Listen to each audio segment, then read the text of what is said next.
ಭಾರತೀಯ ಶಿಕ್ಷಣ ಮಂಡಲದ ಯೋಗದಾನ ಬಗ್ಗೆ ಹೇಳಿದ್ರಿ. ಇವಾಗ NEP 2020 ಅಂತ ಏನ್ ಹೇಳ್ತೀವಿ, ಆ NEP 2020 ನಲ್ಲಿ ಇರುವಂತಹ ಭಾರತೀಯ ಅಂಶಗಳು ಯಾವುದು? ತುಂಬಾ ಒಳ್ಳೆ ಪ್ರಶ್ನೆ ಕೇಳಿದ್ರಿ ನೀವು. ಭಾರತದಲ್ಲಿ ಅಧಿಕೃತ ವರದಿಯ ಪ್ರಕಾರ ಶಿಕ್ಷಣದ ವ್ಯವಸ್ಥೆಯಲ್ಲಿನ ದೋಷಗಳ ಕಾರಣದಿಂದಾಗಿ ಒಂದು ದಿನಕ್ಕೆ 26 ಜನ ಯುವ ಜನತೆ, ಯುವಕ ಯುವತಿ ಇರಬಹುದು, ಯುವ ಜನತೆ ಆತ್ಮಹತ್ಯೆ ಮಾಡ್ಕೋತಾ ಇದ್ದಾರೆ. ಒಂದು ದಿನಕ್ಕೆ 26 ಜನ. ಲೆಕ್ಕ ಹಾಕಿ, 26 × 365 × 5 ಮಾಡ್ರಿ, ಎಷ್ಟು ಜನ ಯುವ ಜನತೆ ಸಾವನ್ನಪ್ಪಿದ್ದಾರೆ, ಆತ್ಮಹತ್ಯೆ ಮಾಡ್ಕೊಂಡಿದ್ದಾರೆ. ನನಗೆ ಪರೀಕ್ಷೆನಲ್ಲಿ ನನಗೆ ಎಷ್ಟು ಬೇಕೋ ಅಷ್ಟು ಅಂಕ ಸಿಗಲಿಲ್ಲ ಅಂತ, ನನಗೆ ಬೇಕಾಗಿರೋ ಸಂಸ್ಥೆನಲ್ಲಿ ಪ್ರವೇಶ ಸಿಗಲಿಲ್ಲ ಅಂತ, ಮತ್ತು ನನಗೆ ನೌಕರಿ 1-2 ಅಂಕಗಳಲ್ಲಿ ನನಗೆ ನೌಕರಿ ಸಿಗಲಿಲ್ಲ ಅನ್ನುವ ಕಾರಣಕ್ಕೆ ಸಾಯ್ತಿರ್ತಕ್ಕಂಥ ಯುವ ಜನತೆಯ ಸಂಖ್ಯೆ ದಿನದಿಂದ ದಿನಕ್ಕೆ ಜಾಸ್ತಿ ಆಗ್ತಾ ಇದೆ. ಮತ್ತು ರಾಜಸ್ಥಾನದ ಕೋಟಾ ಅನ್ನತಕ್ಕಂಥ ಒಂದು ನಗರ, ಅದು ಕೋಚಿಂಗ್ ನಗರಿ ಅಂತ ಪ್ರಸಿದ್ಧವಾಗಿದೆ. ಈಗ ಕೋಚಿಂಗ್ ನಗರಿ ಅಂತ ಕರಿಬೇಕೋ ಅಥವಾ ಮೃತ್ಯು ನಗರಿ ಅಂತ ಕರಿಬೇಕೋ ಅನ್ನುವ ಪ್ರಶ್ನೆ ಅನೇಕರ ಮನಸ್ಸಿನಲ್ಲಿ ಕಾಡ್ತಾ ಇದೆ. ಅಲ್ಲಿನ ವರದಿಯ ಪ್ರಕಾರ 1 ಗಂಟೆಗೆ 3 ಜನ ಸಾಯ್ತಾ ಇದ್ದಾರೆ. 1 ಗಂಟೆಗೆ 3 ಜನ. ಈಗ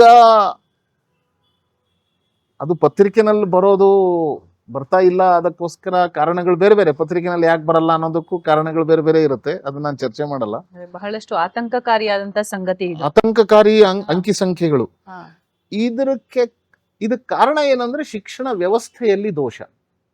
ಮುಖ್ಯವಾದ ಕಾರಣ ಏನೆಂದ್ರೆ, ಮೊದಲನೇದು ಭಯ. ಪರೀಕ್ಷೆ ಅಂದ್ರೆ ಭಯ. ಈ ರಾಷ್ಟ್ರೀಯ ಶಿಕ್ಷಣ ನೀತಿನಲ್ಲಿ ಪರೀಕ್ಷಾ ಭಯವನ್ನ ತೆಗೆದುಹಾಕ್ಬಿಟ್ಟಿದ್ದಾರೆ.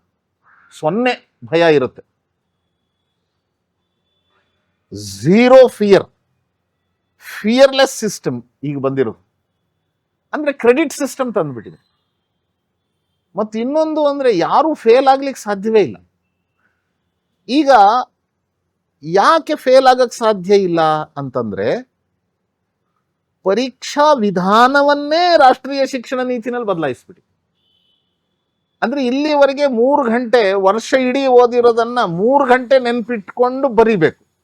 ಆ ಥರದ ಪರೀಕ್ಷೆ ಇರಲ್ಲ. ಈಗ ಮಾಡಿ ತೋರಿಸುವುದರ ಮೂಲಕ ಪರೀಕ್ಷೆ ನಡೆಸುತ್ತೆ. Research oriented, by doing. Rote learning ಇಲ್ಲ.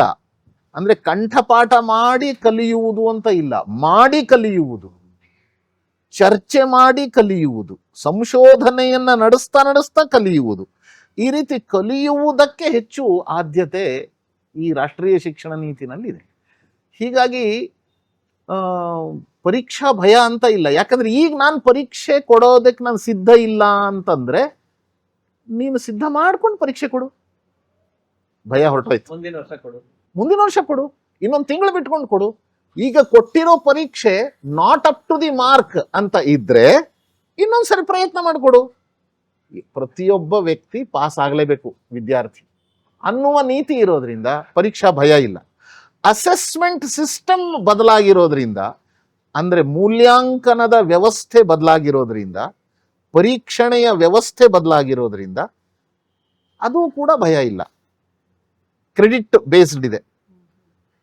ಮತ್ತು ಇನ್ನೊಂದು ಬಹಳ ಒಂದು ಮಹತ್ವದ ವಿಷಯ ಹೇಳ್ತೀನಿ. ಅಂಕಗಳು ಕೊಡದೇ ಇರೋದ್ರಿಂದ, ಈಗ ಮಗು ಶಾಲೆಯಿಂದ ಅಂಕಪಟ್ಟಿ ಹಿಡ್ಕೊಂಡು ಬರುತ್ತೆ, ತಂದೆ ತಾಯಿ ಸಿಗ್ನೇಚರ್ ಮಾಡಬೇಕು, ಬೆವರ್ತಾ ಇರುತ್ತೆ, ಕಾಲು ನಡಗ್ತಾ ಇರುತ್ತೆ. ಅಲ್ಲಿ ಕಡಿಮೆ ಅಂಕ ನೋಡಿ ಅಮ್ಮ ಎಲ್ಲಿ ಬೈದು ಬಿಡ್ತಾರೋ, ಅಪ್ಪ ಎಲ್ಲಿ ಬೈದು ಬಿಡ್ತಾರೋ ಅಂತ ಆ ಪ್ರಶ್ನೆನೇ ಇಲ್ಲ. ಈಗ ಕ್ರೆಡಿಟ್ಸ್ ಇರುತ್ತೆ. ಕ್ರೆಡಿಟ್ ಇರೋದ್ರಿಂದ ಒಬ್ಬ ವಿದ್ಯಾರ್ಥಿಗೂ ಇನ್ನೊಬ್ಬ ವಿದ್ಯಾರ್ಥಿಗೂ ನೀವು ತುಲನೆ ಮಾಡುವ ಅವಶ್ಯಕತೆನೇ ಇಲ್ಲ. No comparing between any students.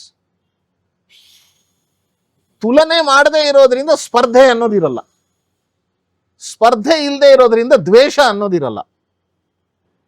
ವಿದ್ಯಾರ್ಥಿ ತನ್ನ ಜೊತೆ ಮಾತ್ರ ಸ್ಪರ್ಧೆ ಮಾಡ್ತಾನೆ, ತನ್ನ ಜೊತೆ ತಾನು ಸ್ಪರ್ಧೆ ಮಾಡ್ಕೋತಾನೆ, ಅವನ್ ತಾನು ಓದ್ತಾ ಹೋಗ್ತಾನೆ, ತಾನು ಚೆನ್ನಾಗಾಗ್ತಾನೆ. ಸೊ ಇದು ಭಾರತೀಯ ಶಿಕ್ಷಣ ಮಂಡಳ ರಾಷ್ಟ್ರೀಯ ಶಿಕ್ಷಣ ನೀತಿನಲ್ಲಿರೋ ಒಳ್ಳೆ ಅಂಶಗಳು ಅಂತ ನೀವು ಕೇಳಿದ್ರಿ. ಅದಕ್ಕೆ ಅದನ್ನ ನಾನು ಹೇಳಿದ್ದೆ. ಅದಕ್ಕೆ ಭಾರತೀಯ ಶಿಕ್ಷಣ ಮಂಡಳದ ಕೊಡುಗೆ. ಅಚ್ಚಾ, ಇದು ತುಂಬಾ ಒಳ್ಳೆ ಪ್ರಶ್ನೆ ಇದು. ಇದನ್ನೇ ನಾವು ಪ್ರಶಿಕ್ಷಣದ ಮೂಲಕ ಜಾರಿಗೆ ತರೋದಕ್ಕೆ ನಾವು ಶಿಕ್ಷಣ ಸಂಸ್ಥೆಗಳಲ್ಲಿ ಕೆಲಸ ಮಾಡ್ತಾ ಇದೀವಿ.